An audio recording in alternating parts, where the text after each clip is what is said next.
Oui, bonjour l'Église de Laken, bon dimanche. Je suis très heureux d'être avec vous aujourd'hui. Je vous parle aujourd'hui de London, en Ontario.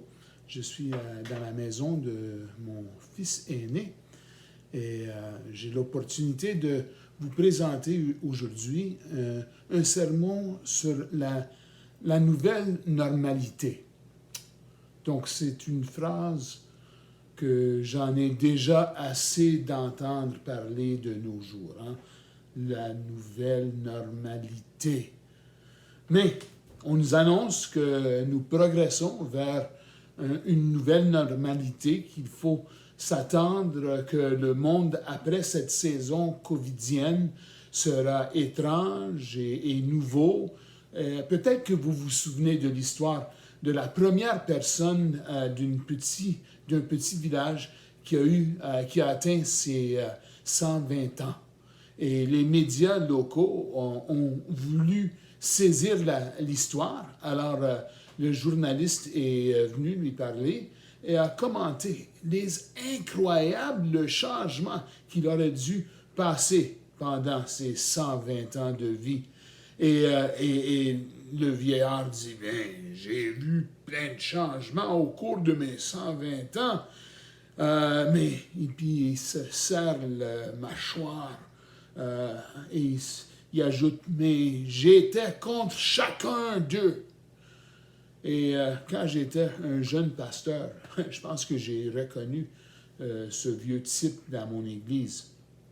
La personne qui était contre chaque changement, chaque fois qu'on voulait avancer l'Église au 21e siècle, c'était pour tirer vers du nez de ce vieillard. Maintenant, franchement, je commence à voir ce vieillard dans mon miroir.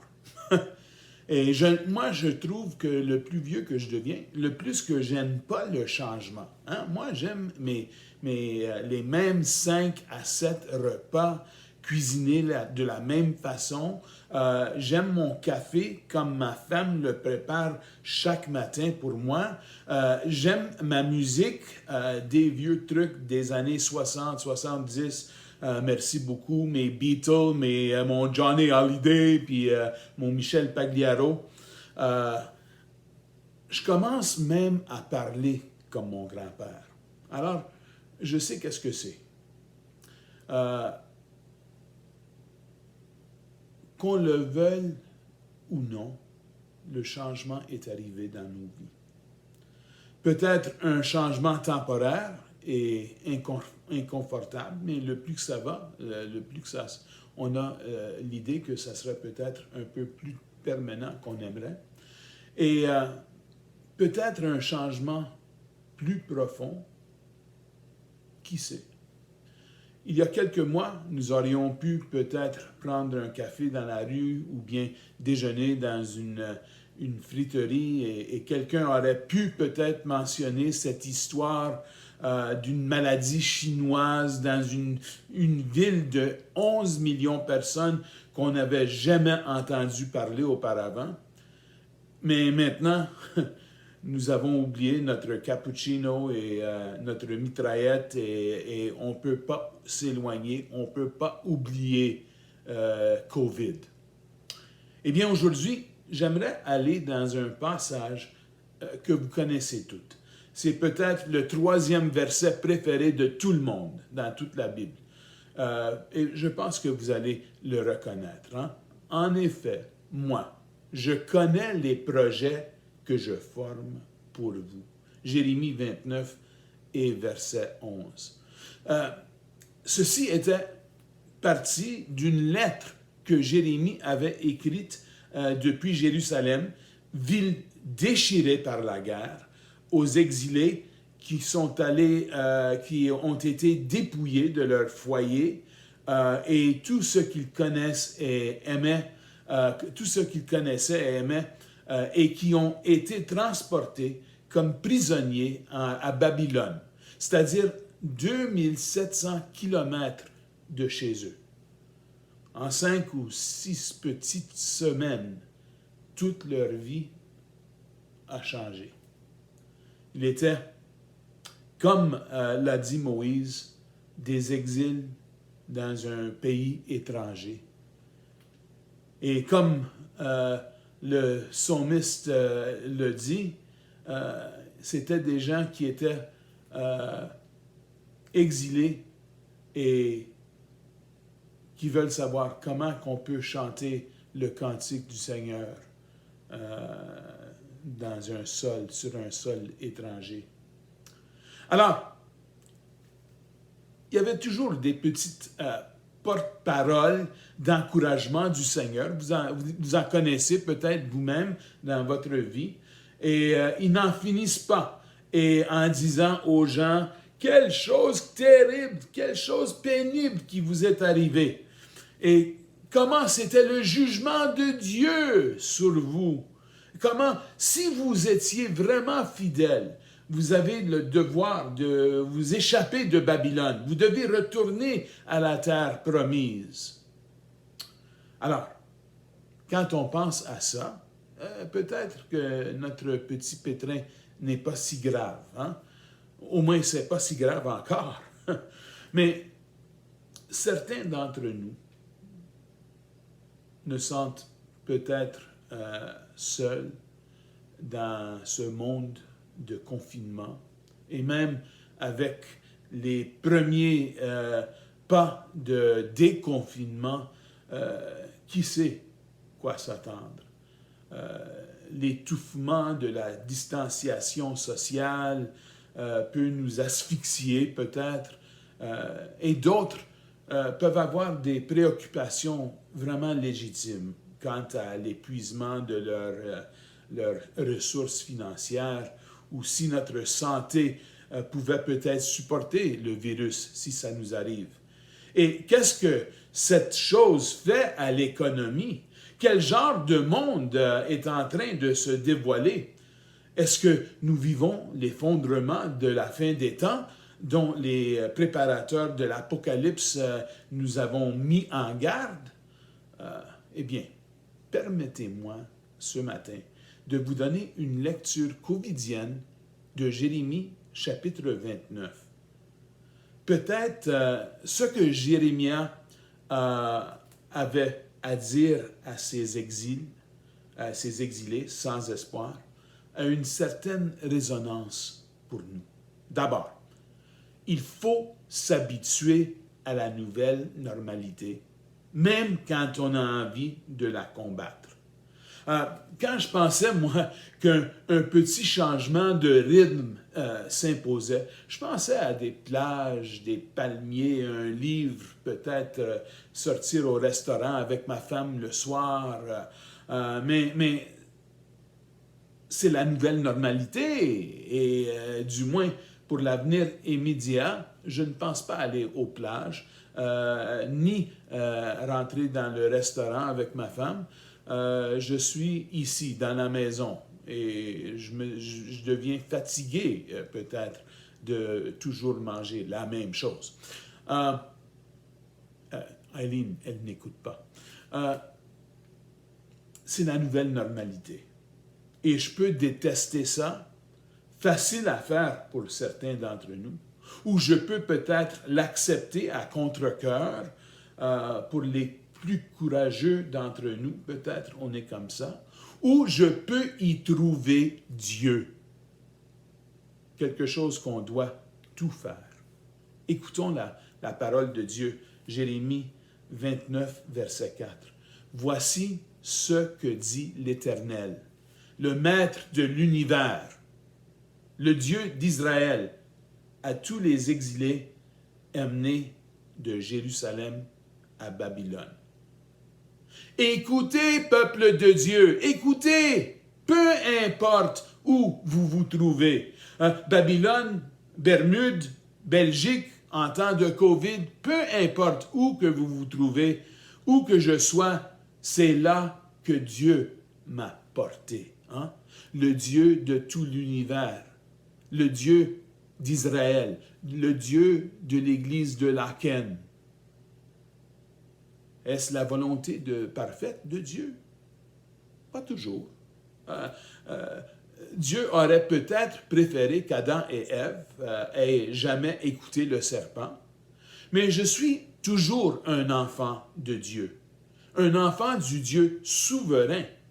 Si je me suis mis dans ce pétrin de ma propre initiative, ou je suis tombé dans ce trou par accident, peu importe, je suis l'enfant du Dieu souverain.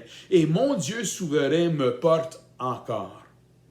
Et il faut absolument que je croie par la foi que Dieu m'a apporté où je suis.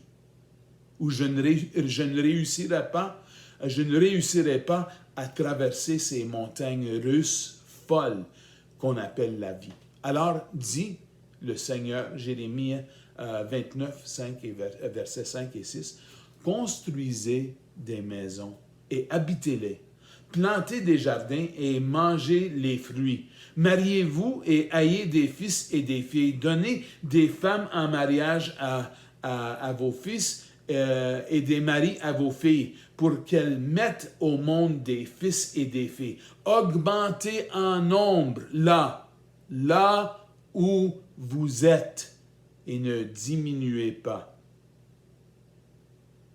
Ne le combattez pas. Cette nouvelle normalité. Ne la maudissez pas. N'en faites pas un drame et ne vous plaignez pas. Tirez-en le meilleur parti. Apprenez à appeler cet endroit ici. Apprenez à l'appeler chez nous pendant que je suis ici. Nous sommes des gens qui ne devraient jamais trop se sentir chez eux, nulle part. Nous sommes des voyageurs. Nous ne sommes pas à notre place ici sur terre. Nous ne faisons que passer. Alors habituez-vous à la nouvelle normalité. Et regardez ce qui va suivre. Première chose, habituez-vous. Deuxième chose, bénissez ce nouveau lieu, même s'il vous semble si hostile. Ces personnes ont été amenées dans la capitale de leur ennemi mortel. Ces Babyloniens ont tué tous mes frères et mes cousins. Ils ont massacré nos parents et nos enfants. Mais écoutez ce que dit l'Éternel. Non seulement arrêtez de vous plaindre, mais recherchez, Jérémie 29, verset 7, recherchez le bien-être de la ville où je vous ai exilé et intercédez auprès de l'Éternel en sa faveur. Parce que votre propre bien-être est lié au sien. Eh bien, on ne peut pas prier que Dieu bénisse le virus, mais on peut prier pour la nouvelle normalité. Que le Seigneur nous aide à faire de cette nouvelle situation le plus qu'on peut. Nous devrions prier pour cet endroit et cette période. Au lieu de maudire le gouvernement parce qu'il est si bête ou le système parce qu'il est si corrompu, on doit les bénir et prier pour le gouvernement, prier pour l'État, même si parfois le système nous a écrasés. Nous avons appris en tant que chrétiens à être tellement contre. On est contre ci, contre ça, toujours connu dans le monde pour ce que nous sommes contre. Ou, de l'autre sens, nous nous sommes permis de devenir si dociles et si caméléons que nous nous intégrons très bien dans ce monde. Mais nous n'avons jamais envisagé de bénir ce qui nous maudit comme une activité subversive du royaume de Dieu. Mais est-ce que ça n'est pas la révolution que Jésus nous a appris à créer? Priez le Seigneur pour la Babylone dans laquelle vous vivez, dit Jérémie. Hein? Aimez vos ennemis et priez pour ceux qui vous persécutent, car si elle prospère, vous aussi, vous prospérerez. Hein? Et regardez, n'écoutez pas les opposants, même s'ils prétendent parler en mon nom. Il n'y a pas de fin. Hein? Nous avons tous entendu les voix prophétiques. Pendant les années, moi, j'en ai entendu.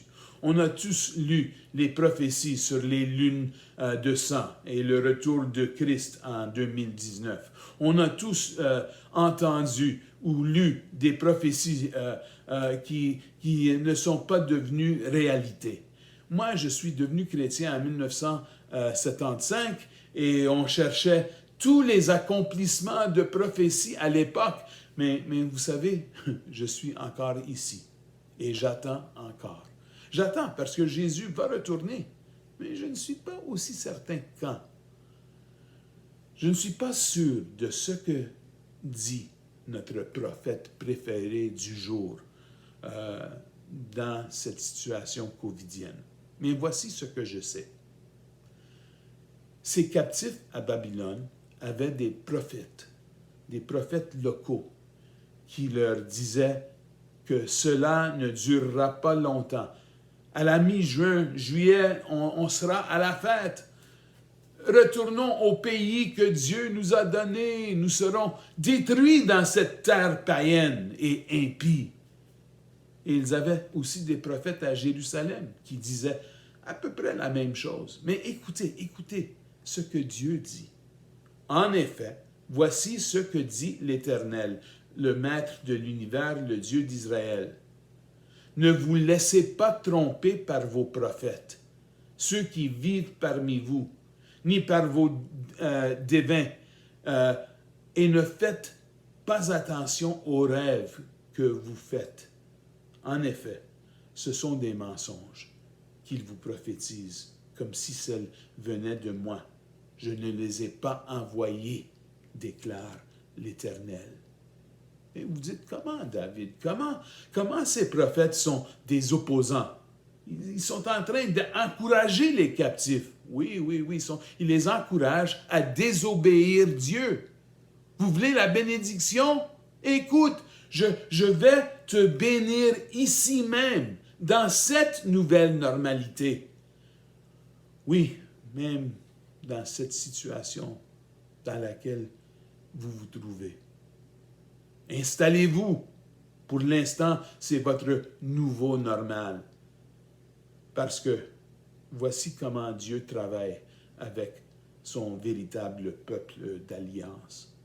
Le plan de Dieu, finalement, est à bénir même lorsqu'il discipline. Hein? Il ne fait aucun doute que Juda était sous la discipline divine. C'est pour ça qu'il se trouve en Babylone. C'est exactement ce que Dieu a dit à Moïse. C'est exactement ce dont Dieu avait prévenu à Samuel quand il voulait un roi. Il savait que son peuple avait un cœur qui avait tendance à l'erreur. Et pourtant, même lorsque Dieu nous envoie la discipline, son plan est de bénir. Et enfin, le peuple de son alliance sera béni.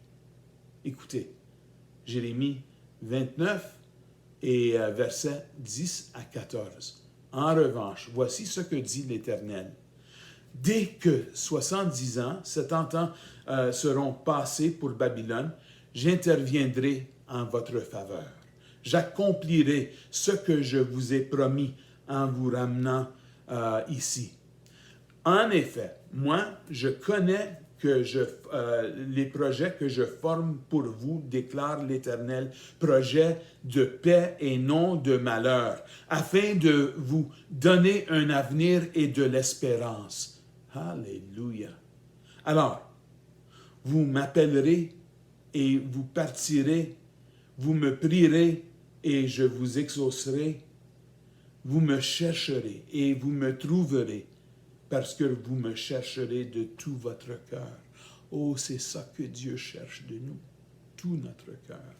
Je me laisserai trouver par vous, déclare l'Éternel, et je ramènerai vos déportés. Je vous rassemblerai de toutes les nations et de tous les endroits où je vous ai chassés, déclare l'Éternel. Et je vous ferai revenir à l'endroit où je vous ai fait partir en exil. C'est la promesse de Dieu. Écoute, écoute, écoute, enfant de Dieu, écoute attentivement à la parole du Seigneur.